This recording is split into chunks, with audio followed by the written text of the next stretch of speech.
Hi everyone, welcome to this episode of Finance is New Black. Very exciting to film this episode today, and for the first time in Finance is the New Black history, we have a guest. Today we're joined by Glen D'Cruz from MyFi Accounting. Glen, thanks for coming along. Thanks, Marshall. Appreciate nice your time. I know you're a busy man, so I really appreciate your time. You're welcome. So today, I suppose, we wanted to kind of get a bit more information on is some more tax-centric questions around finance and getting into property, and just a bit more information to help guys like yourself who are maybe looking at their first job and getting their first property to find a bit more around the tax side of things. So sure. Thanks again, Glen. But look, back before we kick off, tell me a bit more about yourself. Tell me a bit more about MyFi. I'm a partner of MyFi. We are a small business servicing small business. We're located in Burke Street in the city, and we offer a different way to do business and support our clients through fixed price packages and services. Very good. So you guys are more technology focused than the traditional accountant? Yeah, correct. We adopt a technology focus and have a specialist area dealing with applications to help small business do things a lot quicker and easier. Yep. With greater quality. Fantastic. And obviously with the technology, you've got efficiencies, which hopefully brings down the usual fees for those types of services for your clients. Definitely we do. We like to pass those on to our clients. Yep. And harness the power of technology for the benefit of everyone. Fantastic. And a bit about yourself. I've known you for a while now, but what's your background and what's your area of focus? My area of focus is small to medium enterprise and business taxation, as well as personal taxation, Yep. capital gains. I'm a bit of a jack of all trades tax advisor. Fair enough. So I've come across a lot of situations in my 16 years of public practice. 16 years. I'm a member of the CPA, an affiliate of Chartered Accountants Australia in Yep. New Zealand, and hold a public practice certificate with the tax office. Fantastic. So you're certainly qualified to be giving any tax advice to any individuals. Yeah, I'd have to think so. Very good. Mate, look, we've got a couple of questions coming in from some of the readers and the listeners. Yeah, sure. So might just kick it off and let's just get straight into it. So the very first question we've got is from Tony from Bandura. Tony asks, I have a HECS debt. Are there any advantage of paying off this debt sooner from my tax return? That's a great question from Tony, and unfortunately, Tony, since January 2017, there has been no incentive provided by the tax office in paying off your HECS debt or HELP debt, as it's known now. Earlier, there used to be a bonus that people received. However, that's been removed now. So unfortunately, no. The good thing is though, Tony, that your HELP debt is quite a low interest-bearing debt and one of the cheapest you could find. I'm sure you'd like to be able to find home loans at those rates. So it is something that unfortunately you won't be able to get a bonus for paying down voluntarily. However, for people in certain occupations, Marshall, you may be able to get a benefit which is called the HECS benefit. Okay. And basically, for certain occupations, the HO will give you a reduction in your HECS benefit without payment. So if you've studied and graduated from nursing, Okay. or an education course, Yep. or a mathematics or science degree, Okay. the government will provide you with a reduction to your HELP debt. Okay. Which is quite a material amount of reduction. Yep. And for the 2017 financial year, that's equal to $1,800. Okay. So quite potentially a sizable $1,800 amount. Yeah. And that's pretty much for filling out a form. Fantastic. Yeah, Okay, and so a lot of these graduates out there working meet the eligibility criteria, but aren't aware of this benefit. So very good. something to definitely look into if you are one of those professions or have graduated from one of those courses and are working. Good to know. Good to know. So look, there used to be some benefits. I know we were discussing, my own situation, and we're able to get a discount when we did mine, but unfortunately not there. But looks to see there still is something there. But look, from a loan perspective, and we come across this a fair bit with a lot of our clients. Unfortunately, having the help debt there, a lot of the banks treat it like a personal loan or an unsecured loan. So unfortunately, when we take into account your borrowing capacity and what your income can be used to borrow, what the banks will do is they'll look at your income, and whatever amount you're paying per month for your help debt, they'll use that actually as a liability per month. So although that you're paying it down over a period of time, they set it over a certain period, and they take it as if it's going to be ongoing throughout the whole loan. So in our eyes, unfortunately, it is a negative when it comes to borrowing, because it looks like you're going to have, if it's a $300 a month you're paying off your help debt, it looks like you've got a liability you're paying $300 a month off. So that's where, when it comes time to borrowing and speaking to your accountant and understanding, if there's any advantages or not of paying it off. From the tax side, we've probably seen that there probably isn't, but from a lending side, there certainly is, because if you can get rid of that $300 a month as that liability, it's going to help you be able to show that you can afford a bit more if you're looking to buy for something that's a bit more outside of your price range. So it doesn't sound like much tax advantages, but from a borrowing perspective, if you can get rid of the help debt and you are able to pay it back sooner, albeit it's a fantastic rate, and there's not much debt out there you can get for that cheap. And compared to our system, compared to a lot of other systems, especially over in the States, where their debts are much higher rates and more commercial rates, and their debts are basically always on your credit report regardless of what happens. So even if you go bankrupt over there, that it still actually appears that you've got the debt, unfortunately. So I think we still have a fairly good in Australia, and it's a good system to help people get that tertiary education, get a bit more knowledge behind them before they get in the workforce. But when it does come time to buying a house, it generally is much better if you've got rid of that HECS debt and it's paid off before you come in and get a loan. So good question there by Tony. Yeah, definitely. And one thing I might add in relation to that topic is that with the new laws that have just been passed, the government is looking to recoup or take repayment of those help debts a lot earlier in a graduate's life. And what they've done is reduce the repayment threshold from $55,874 down to $42,000. So what that means out there is that the government will actually be recovering repayments sooner from those graduates who are now employed working. The rates are generally the same, so it's not costing more, it's just the repayments are starting earlier in their life, which will affect their net income and may affect their lending opportunities. So they're going to have less money sooner in terms of when they get paid. There's going to be more going out for tax and more for the HECS debt. Correct. But it means it's being paid off sooner. Correct. So that will be coming down sooner. So it's a positive and a negative when looking at lending, I would imagine. Depending on how you're looking at it. Yeah, exactly. Fair enough. Thanks again, Tony. Mate, next question. We've got Craig from Docklands. Should I be looking for property that is negatively geared or positively geared? Well, that's a great question, Craig, and I guess it depends on your circumstances and your plans and investment objectives. What I might do is talk about the 3 phases of gearing, which many people might not be aware of. So typically when you go out and make an investment property purchase, you would generally be looking to gear up that investment by borrowing money. So gearing refers to the concept of borrowing money to buy an income producing asset. So with rental property investors at the moment in Australia, they are carrying a lot of gearing initially in the property. So your loan is quite high, and so obviously your interest deductions are quite large, which are fully tax deductible for residential investment properties. At that point in time, the income is stable and set at the rent. So you've got quite a large interest deduction against your revenue, which typically your interest would exceed the rental income. So there's a gearing loss there, or a tax loss from the interest repayments.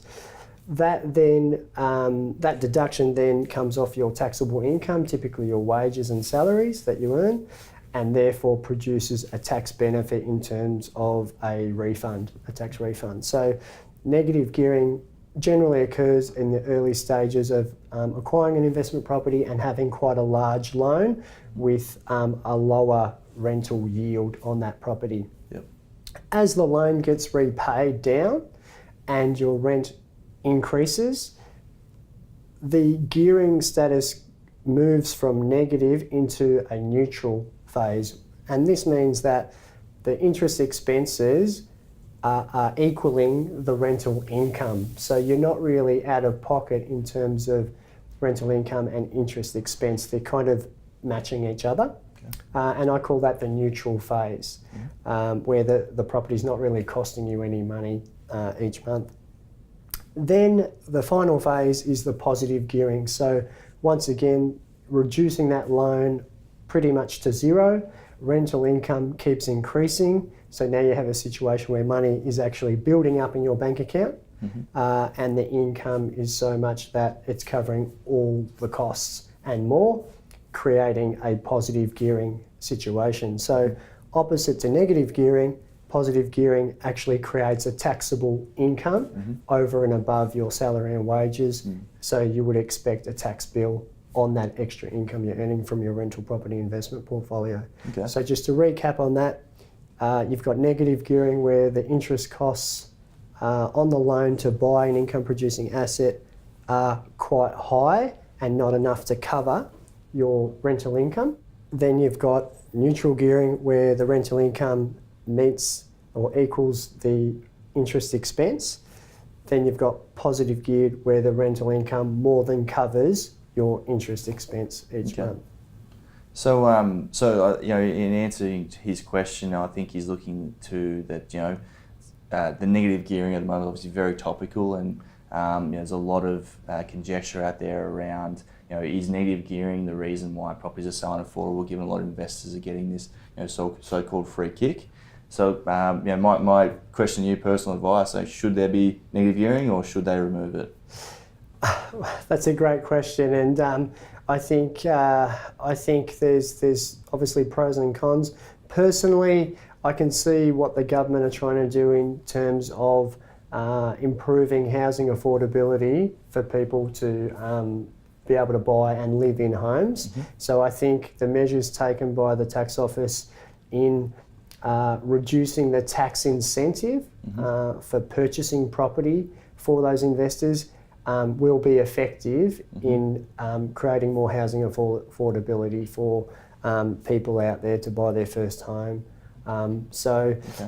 Is it right? Is it wrong? I think it's really monetary policy we're talking about here, and I think the government is moving in the right direction with it. I still believe there should be an incentive for investors to go out and make investments, because they also do build houses. They help turn the economy over. So if they're building houses, the builders have work, okay? If builders have work, the flow-on effect of that in the economy is very important. So I still think it's important for the government not to remove it, but always have a place for investors and gearing and negative gearing in the tax system. So. Yeah, I think I agree with you on that point. I think that although it's seen from some views that as first home buyers, all these investors are getting all these free kicks from the government, but those same policies are available for people buying their first investment home as well. Correct. So if they're making the choice of buying an investment first rather than getting a home, then they're going to get the benefits of that negative gearing, which is going to help hopefully build their equity to be able to buy something else later on. So I think that it's one of those excuses, I suppose, that people use around the hardness of getting the property, and it certainly is more difficult these days. But these solutions aren't just there for rich people; they're there for everyone. So you speak to your accountant, understand your situation, and see how you can use these policies, I suppose, to get ahead yourself. Rather than see it as maybe a hurdle, look at it as an opportunity to maybe try and get in first and do it that way. Yeah, definitely. And I think ultimately, and you might agree with me here, Marshall, that ultimately any property investor's goal is to end up with a portfolio of positively geared investment properties. Correct. That way they can leave their job and just be the landlord and collect the rent and go and live and do what they like with their life without financial worries. So that's the ultimate game. And as you mentioned, property investment, breeds the building new properties, and $1 in construction is $3 in the economy, as they say. So that is producing more jobs and economic growth. So we're cutting something off like negative gearing, unfortunately, in my view, is there's probably many more negative benefits to everybody rather than the small perceived benefit to investors who already have multiple properties they're choosing negatively gear. But I think we'd both agree that when it comes to investing, the idea is to make money, not save tax. So, yeah, correct. And I always advise my clients and sort of say, hey, having a tax problem is a good problem because it means you're making money, and making money is good. So, and in Australia, our tax system's quite generous when compared around the world. Maybe not as generous as some other countries, but we do have great facilities, a good healthcare system, and these sorts of things. So quality of life is very important in that regard. I agree.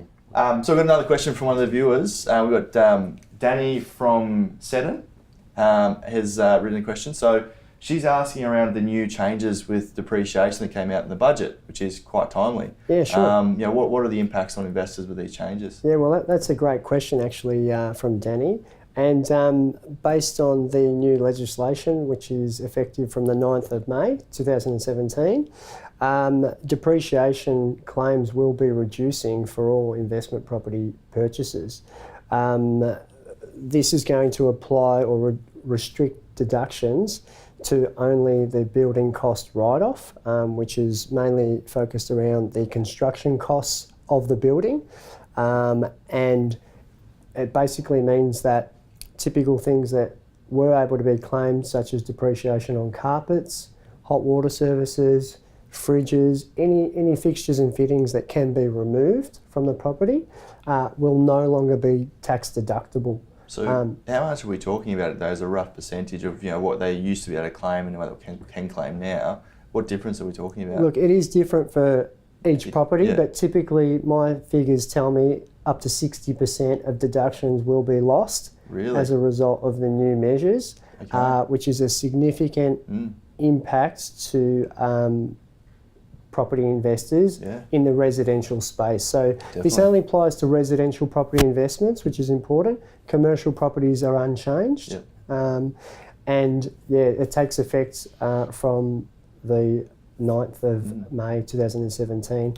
One important thing to note, Danny, if you do have a depreciation schedule for an existing property out there, you will still be able to claim that. Those arrangements are grandfathered, so it doesn't affect existing. It's only new going forward. Yeah, correct. So purchases of new assets from the 9th of May for an investment property will be deductible if you pay for them. So you can still depreciate them if you pay for them after the 9th of May. Okay. So potentially some huge changes for investors there that when they're looking at property, and a lot of our clients will do the depreciation schedule just to find out obviously what it is. So we're probably going to see that those figures are now going to change in terms of what's actually deductible is essentially going to be the biggest change. Yeah, correct. So this is set to recoup about $260 million in tax revenue for the government, which is why they've brought it out. So the government really have been shown to not touch negative gearing or rental properties, but in fact this is going to be a big reduction in a tax incentive for property investors to go ahead with an investment, and will also help housing affordability, which is primarily what this measure is aimed at. Yeah, right. Okay. So not a direct attack on negative gearing as a whole thing, but a chip away at it, I suppose. Well, yeah, definitely. And it's sort of gone under the radar a little bit. One other measure, which is probably a smaller measure, is that the government have denied or will be denying travel-related expenses to inspect and maintain residential property investments. So for all those viewers out there who may have interstate properties and they live in Melbourne, travelling up to Queensland to inspect and discuss the property management with the agents, etc., which were deductible, will cease as of the 1st of July 2017. So you might want to book your Jetstar tickets and travel up there before then, because you will miss out on those deductions. Fair enough. To have those rental related travel Of plans. course, you know, when you are going up to Noosa and the Gold Coast, it's generally to see the investment property. So Definitely, it would make Marshall. sense that, you know, with a good accountant, you're making the correct deductions attached to that. But Definitely. look, that one obviously was, that was probably the one that fleshed out in the budget. But the changes you've mentioned just before probably weren't televised as much or as widely spread, and they're obviously going to be huge changes to any investors out there who currently have or looking to buy more property, because, you know, depreciation benefits, you know, without speaking out of turn, are probably one of the bigger deductions that people make on properties, if I'm not Definitely, wrong. it's a really big tax incentive and contributes to the tax effective negative gearing. Yep.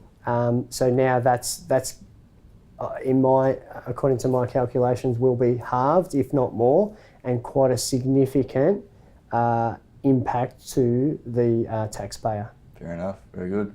Well, thanks again for that question, Danny. Yeah, look, I hope that helped. Mate, really appreciate your time. That's been really beneficial, and I hope that you guys have got a lot out of it as well. You know, feel free to send any more questions around any of those things. Look, you know, Glen's always open to questions as well, and we can help you out there. So appreciate your time. Really appreciate your time to come in and see the video and get the information. You know, this is for you, so any feedback you've got, we really appreciate it. More importantly, we'd love for you to subscribe so you're getting the most recent episode every time we come out. Feel free to like it if you like it. If you don't, feel free to send us the feedback as well. We're always looking to improve. So thanks again, Glen. Really appreciate your time. And No worries. Thanks again, guys, for tuning in. We look forward to receiving your questions, and you can post your questions either on our YouTube channel, our Facebook page, or you can private message us on Facebook. Send through your questions, and we look forward to answering them.